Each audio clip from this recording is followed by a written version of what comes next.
Komið sæl og velkomin í eitt og annað af Grímsey. Héðan frá Akureyri hægt að fljúga beint til Grímseyjar og í kvöld ætlum við að fara saman í smá ferðalag Grímsey.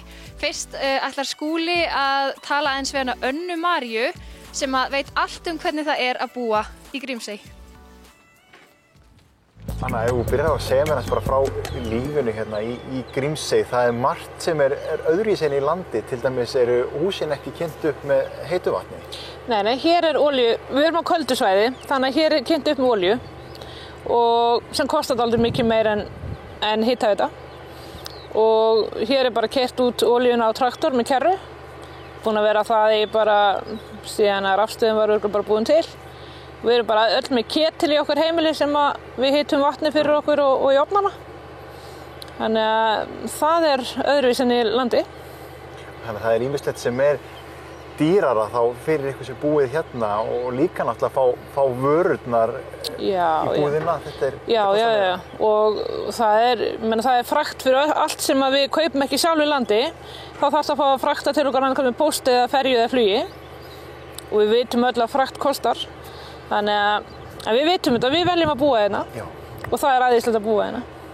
Hvernig sem samgöngurnar? Nú það ferja og það flug líka. Eru þið ánægð með samgöngurnar? Það eru búin að batna mikið undanfarið. Núna kemur ferjan yfir sumari 5 sinnum. Hún kom bara 3 svar og það auðveldur að skreppa í land á milli ferða núna. Maður getur skroppið á föstudegi, farið á ball á græna hattinum eða hvað sem og komið heim á sunnudegi og ekki mist nema bara 2 tíma á vinnu sem kostur. En annars þurft maður kannski að fara á föstudegi og koma heim á mánudegi eða fljúga sem kostar meira. En samgöngunar eru æðislegar í dag miðað bara þegar ég kom hingað fyrir 29 ára síðan. Atvinna hérna í Eyjunni, það klárlega sjávarútvegurinn sem stærstur. Já. Og svo nú ferðaþjónustan aðeins að bæta í sig, en auðvitað eru mestir sjómennir, það mest sjómenn, síðan hérna einn sem með vegstæði og rafstöðina og keyrir út olíunni, síðan maðurinn minn, hann flugvöllinn, turninn það að segja og allt sem því viðkemur, en síðan eru konur í öðrum störfum. Ég sé, eins og ég sagði áðan, ég sé póstinn og ferjuna, við erum margar konur sem vinnum við galleríið. Það kona sem kaup búðina, það kona sem sér flugafgreiðsluna. Núna komin pilsuvagn, þannig það kona þar. Og ef eitthvað gerist, þá það kona sem þetta málunum. Það bara þannig. Karlarnir eru á sjó. Við þurfum að gera hlutina sjálf. Það enginn að koma frá Akureyri og halda ball fyrir okkur eða koma og gera eitthvað hérna 17. júní. Kvenfélagið gerir það og við erum flest allar í kvenfélaginu. Og það eins með Kívanist, þeir gera ýmislegt og það eru flest allir karlarnir þar. Þannig við bara þurfum að gera hlutina sjálf og það það sem skapar Eyjalíf og gera það sem sérstakt. Hvernig sem þjónustu í Eyjunni, heilbrigðisþjónustu, hvernig staðan á henni? Það kemur læknir til dæmis í dag og hann á að koma 3 vikna fresti og þá kemur hann og stoppar hérna í 1,5–2 tíma fyrir eftir hvað margir á lækninum og svo bara þurfum við að bíða næstu 3 vikur. Eða ef eitthvað kemur upp á, þá hringjum við bara 1 eða 2 og það kemur flugvél að sækja okkur, ef það eitthvað alvarlegt. Þannig að ég og vinkona í Akureyri sem til dæmis ætlaði í heilsugæsluna, það eru 5 vikur að bíða eftir lækni. Ég sagði henni, komdu bara til mín, það 3 vikna frestur bara hér.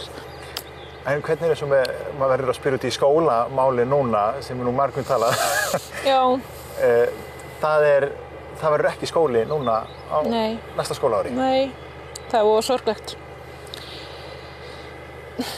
Ég veit ekki, það bara börnin sem eru á sem aldrei, foreldrar eða mömmur með þá í landi út frá alls konar ástæðum og það bara þeirra. Það bara sorglegt á svona góðum stað að sé ekki hægt að hafa skóla. En mín börn þurftu að fara sjálf í land þegar þau voru 14 ára gömul og þau hafa komið svo smágætlega undan því og þau fóru bara í dóttir mín í söng og sonur minn í fótbolta þegar hann fór í skóla. Þau söknuðu þess ekkert að hafa ekki fótbolta eða söng hérna áður, en þjóðfélagið bara að breytast, það þarf allt að gerast núna. Já. En það kannski það helsta sem þið myndu vilja fá og bæta við, það væri að halda skólanum áfram. Já, okkur vantar fólk með börn, þannig að bara auglýsum eftir því. Það reyndar vantar atvinnu líka, en við finnum eitthvað. Já. Nú farið spurninguna sem kannski svo rosalega erfitt að svara, en af hverju Grímsey, af hverju að búa hér? Sko, þetta bara paradís á jörðu, segi ég. Ég búin að vera hérna 29 ár. Ég kom inn að kenna dans í 5 og flutting eftir mánuð. Ég myndi hvergi annars staðar vera. Ég úr Reykjavík og ég myndi aldrei í lífinu vilja búa þar. Allt mitt fólk þar, það æðislegt að koma þangað. En hérna bara rólegheit. Hérna hefur náttúruna, hérna hefur brjálaða veðrið, en hér hefur líka fallega veðrið. Fallegasta sólsetur í Grímsey, eins og þið held ég hafi séð í gær. Og hérna yfirleitt mjög mikil samheldni. Þetta alveg rifist líka, bara eins og öllum stórum fjölskyldum. Við erum stór fjölskylda ef einhver bjátar á. Og við getum farið í næsta hús ef það eitthvað. Og þetta finnst mér bara svo fallegt og gott samfélag. Já, það ýmislegt sem aðeins öðruvísi í Grímsey heldur en hérna á meginlandinu. En hérna á meginlandinu þá getum við ekki fengið heima tilbúnar fiskipylsur. Það getum við hins vegar í Grímsey. Fyrsti pylsuvagnin í Grímsey hefur verið opnaður þannig að nú geta gestir og gangandi fengið sér eina með öllu og easy eftirrétt í eyjunni. Fyrirtækið fjölskyldurekið og stefnir á að bæta enn frekar í flóruna í ferðaþjónustu í eyjunni. En hvernig kom það til að Harpa og Sigurður ákveða opna pylsuvagn í Grímsey? Við bara höfum stundum talað þetta svona í spaugi meira. En svo bara einhvern veginn ákveðum við að láta bara slag standa og þetta var mjög stutt ferli og við erum ennþá svona fínpúsa þetta en já, bara prófa eitthvað. Vera með, prófa eitthvað nýtt. Já, vagninn kemur hérna hvað á miðvikudegi og svo bara að opna á föstudegi. Já. Hvernig voru viðtökurnar þá? Þær voru bara óvenlega góðar. Af hverju að vera með svona vagn en ekki eitthvað annað? Hvernig kom þessi hugmynd til? Eins og ég segi, þú veist, við höfum oft bara talað þetta, gera eitthvað, búa til eitthvað, bara upp á samfélagi og litlu eyjuna og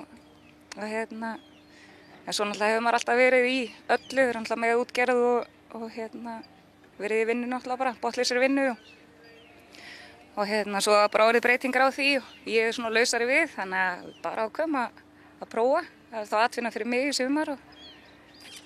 En það ekki bara pylsur, það líka ís?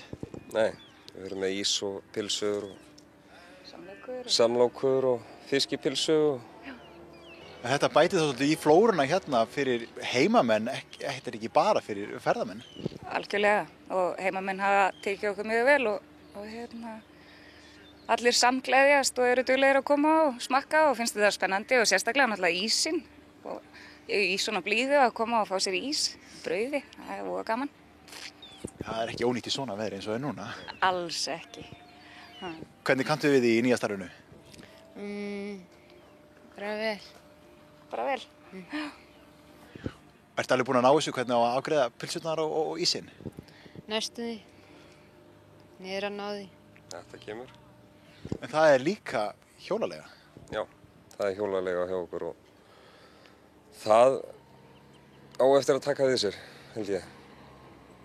Það rosalega gaman að fara hringinn á hjóli og náttúrulega getur nýtt tíma betur með að fara eins og við heimskautsbauginn og tilbaka aftur í staðinn fyrir að labba. En nú þegar kúlan komin þá búið að færa heimskautsbauginn svolítið lengra þannig að þetta orðin lengri vegarleiðin sérstaklega maður ætlar ekki að gista í eyjunni. Það eins og með túristana sem hafa verið að labba þeir þurfa að ákveða sig hvort þeir ætla að fara út á heimskautsbaug eða gera eitthvað annað. Þetta náttúrulega ekkert svo langur tími sem þeir hafa en styttra á hjóli. Og það meira í kortunum líka, þið viljið bara freka bæta við. Algjörlega. Við erum með ný hjól og þau eru mjög góð og svo bara, við erum nú bara einhvern veginn þannig og okkur dettur eitthvað í huga þá yfirleitt bara framkvæmum það. Þannig að það aldrei að vita hvað kemur næst. Og það stendur jetski hérna fyrir utan, það næsta dagskrá kannski? Það næsta dagskrá, það allt í vinnslu. Verður vonandi komið bara næsta sumar. Bjóða upp á ferðir kringum eyjuna og gera eitthvað skemmtilegt.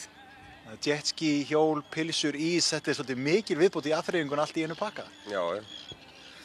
Það að pröfa eitthvað nýtt og vonandi verður bara tekið vel í það. Atvinnuskapandi, þannig að vonandi bara stækkar þetta og dafnar, þannig að við getum mögulega bætt við okkur fólki. Þeir auka kannski í djaskiðin. þess vegna, næsta sumar. Já, fara svona með þá gæt með í kringum eyjuna. Gæt með þeim, vonandi hvað í kringum 6 jetski sem við verðum með. Hvað á maður að panta sér á pylsuna? Allt.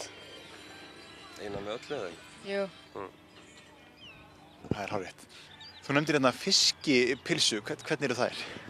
Þær eru þannig að ég djúpsteiki þorsk og er með jalapeno og hvítlaukssósu og gúrku og papriku. Svakalega góður. Má bjóða ykkur að smakka? Heldur betur. Er það ekki? Það er þannig? Já, takk. Er það fiskur sem að þú veiðir þá eða? Já, þetta er bara ferskt af sjónum, daglega. Þetta er djúpsteikt með jalapeno og alls konar dunsi.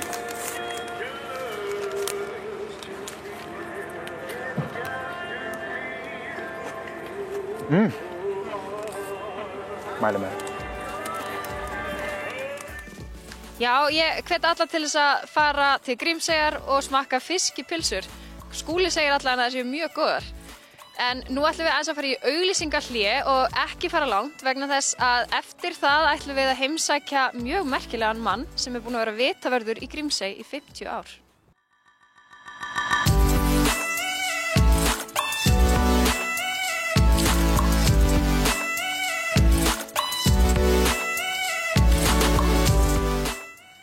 Við skulum heimsækja hann Bjarna sem er búinn að vera vitavörður í Grímsey í 50 ár og það sem meira er, þá tók hann við af föður sínum þannig að það má segja að vitin hafi verið í öruggum höndum fjölskyldunar í ansi langan tíma. Hann Skúli heimsótti Bjarna og fékk að skoða vitann og við skulum fara með í þá heimsókn. Eitt af helstu manngerðu kennileitunum í Grímsey er vitinn sem stendur á suðausturhorni eyjunnar. Í upphafi var honum stjórnað með gaslampa sem þurfti að kveikja og slökkva á með handafli, en nú til dags er vitinn sjálfvirkur. Vitinn er ekki opinn ferðamönnum en þrátt fyrir það er þar gott útsýni yfir klettana og fuglana sem þar búa. Bjarni Magnússon er vitavörður í eyjunni og er gegnt þeirri stöðu í 50 ár. Það er líklega óhætt að fullyrða að enginn þekki vitann og líf vitavarðarins í Grímsey betur en Bjarni sjálfur. Við leggjum á stað í söguferð vitann í Grímsey. Sko, vitinn er byggður 37. Hann er byggður 37? Já, 1937. Og þá er hann bara steyptur upp, sko. Svo er ekki gert meira það árið. Og 38 þá er farið að ganga frá honum alveg gjörsamlega. Og það er kveikt á honum þá haustið. Já. 38. Já. En svo er það bara 1 ár. Þegar stríðið brýst út. Þá slagt á honum. Já. Já. Hvenær er kveikt svo aftur? Bara eftir stríðin líkur. Já. Sem sagt haustið, við setjum bara sumar haustið 45. Já. 1945. Gasilkin voru hérna, þetta var gas allt saman. Þau stóðum bara hérna gasilkin alveg röðar sig, þetta endist allt árið. Já. Stór hylki, þau voru alveg svona há, sko. Já. Alveg náðu hinguð, sko. En svo náttúrulega kemur bara fótórselja núna þegar rafmagn kom, 63, sko. Það er þetta smjögsann ljós. Já. Já, já. En vitavörður þarna fyrst, það var pabbi þinn? Já, það var pabbi. Já. Hann var sem til 69, þannig að þeir. Og þá tekur þú við þessu? Þá tekur við þessu. Og búinn að vera síðan? Já, já. Og ég get sagt úr meira, sko, ég hef aldrei fengið neitt, ég hef múin að vera, sko, 20 ára ellilífeyrisþegi, ég hef aldrei fengið neitt tryggingastofnuninni. Og ég var einhvern veginn að rála þetta við þá. Þú skalt gera svo hægt að vera vitavörður, þá færið eitthvað. Ég segi, nei takk, ég hef sko ekki hægt að því, það er svo gaman að vera vitavörður. Og svona fer vélinn í gang og rafmagni fer. Það flott hljóðið.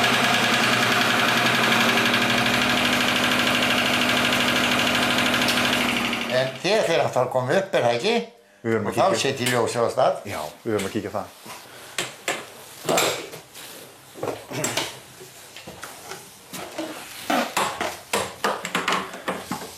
Þú flýgur þarna upp? Já, þetta maður er svo vanur þessu, sko. Já. Var nú að gera þetta sem maður eiginlega mann eitt. Sér ég var 7 ára. Ég var 7 ára þegar hann var byggður. Sko, svo er merkið hérna. Hvað merkið þetta? GR-Y. Það þýðir það. Það er hljóð sem hann sendir. Svo heyrir hljóði. Já, það er GR-Y. Fyrir Grímsey. Já. Svo.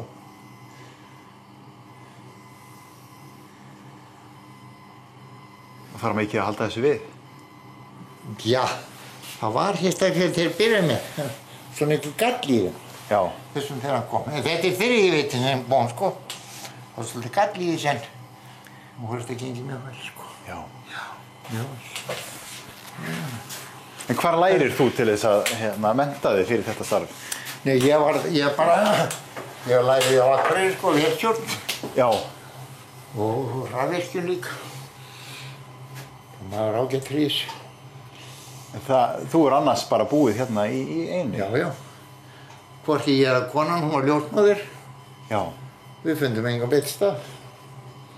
Nei.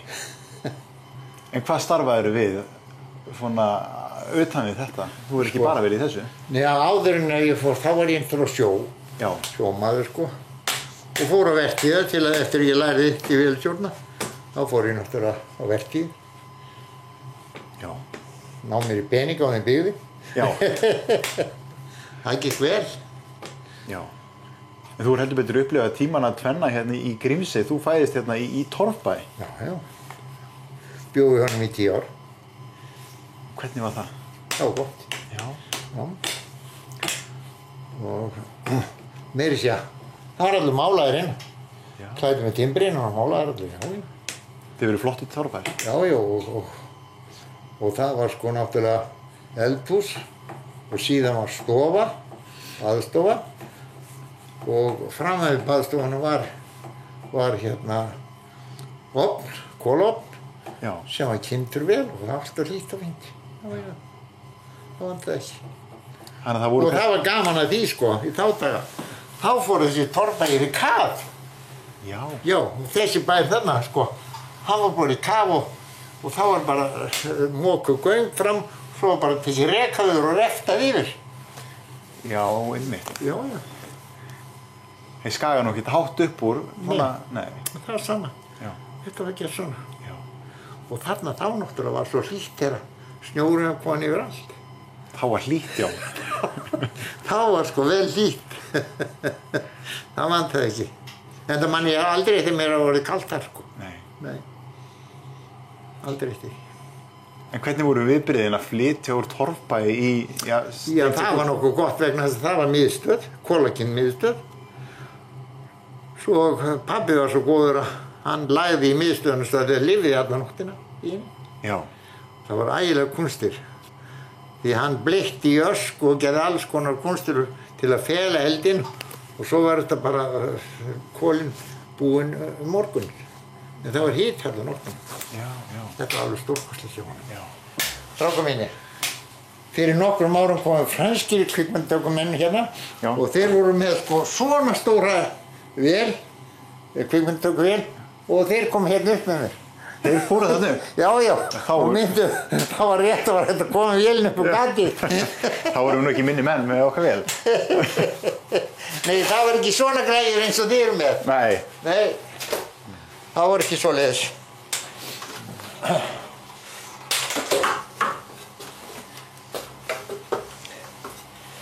Sko, ljósið er 20 sekúndur var hringinn. En 20 sekúndur? Já. Það hringir á 20 sekúndur því að þetta er misjafnt á hverju vita. Og skipaði geta séð það með því að líta klukkuna. Hvar er ég? Já. Ef hann sér vita, þá veit hann alveg nákvæmlega hvað hann er. Hvað ljósið er ekki að sjá, sko. Og við erum hérna staddir í 27 metra frá sjó. 27 metra? Já. Og hvernig var það ákveðið að þetta yrði 20 sekúndur að snúa? Já, þetta er náttúrulega gett sér bara með einu rafmótor hérna, sko. Já. Og gírar, alls konar gírar eins, sko. Já. Þessi mótor, hann er búinn að vera allan tímann síðan 63. Sami mótorinn. Það kallar maður endingu? Já, það kallar ending. Svo er þetta ljósið þannig að þegar að skal ég segja að þessi perabílar, þessi, já. Þá er mótor í gang og lyftir þessar upp. Já, hann nemur það. Og mótorinn í gang og lyftir þessar hinga. Svo bilaði þeir bara hinga. En hvað er það sem heldur gangandi í þessu starfi að vera vitavörður í, já, hvað, 50 ár? Já,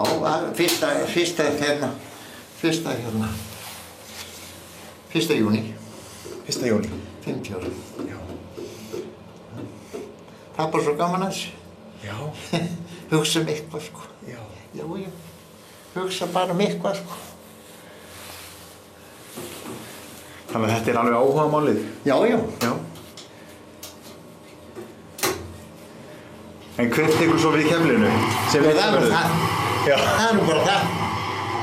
Er það ekki alltaf sama sagan þetta fer einhvern veginn? Já. Það er alltaf til að næsti maður. Já. Já. En þessi tæki, nú er þetta upphaflegi mótorinn hérna sem að knýr þetta áfram. Já. Eru nýju græðurnar, þær eru ekki endað svona lengi? Sko, þetta er náttúrulega ekki dálag á þessu. Nei. En það sama, mótorinn skulle ekki heyrast í legu einhverju öll þessi ár.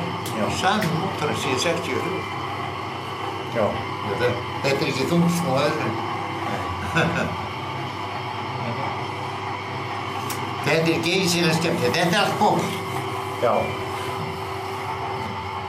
Og svo skrúa hér út hérna, kýta með þessu og skrúa hér út hérna í svona listi. Kemur einhvern tímann hérna bara til þess að horfa á útsýnið og njóta? Ég fór á með hana svona fyrir nokkrum árum, alltaf svona 3-4 viku. Já. Það kemur fyrir, ég fer hingað jafnvel daglega. Já, það er alltaf gaman að koma hingað. Sannarlega. Herðu, nú erum við heppin. Akkurat er flugvél Norlandair frá Grímsey að lenda hérna á Akureyri. Þetta er ótrúlegt. Egill náði þessu. Sjáðu hana. Hann eru einhverjir borð sem eru búin að fá sér fiskipulsu, ég veit það. Takk fyrir að koma með okkur í þessa skemmtilegu ferð Grímsey og ekki örvænta, það er meira í vændum vegna þess að þátturinn uppskrift á góðum degi í Grímsey er væntanlegur hérna hjá okkur á N4. Bið ykkur að fylgjast vel með. Annars erum við bara búin hérna í dag í eitt og annað og endilega verið með okkur aftur í næstu viku.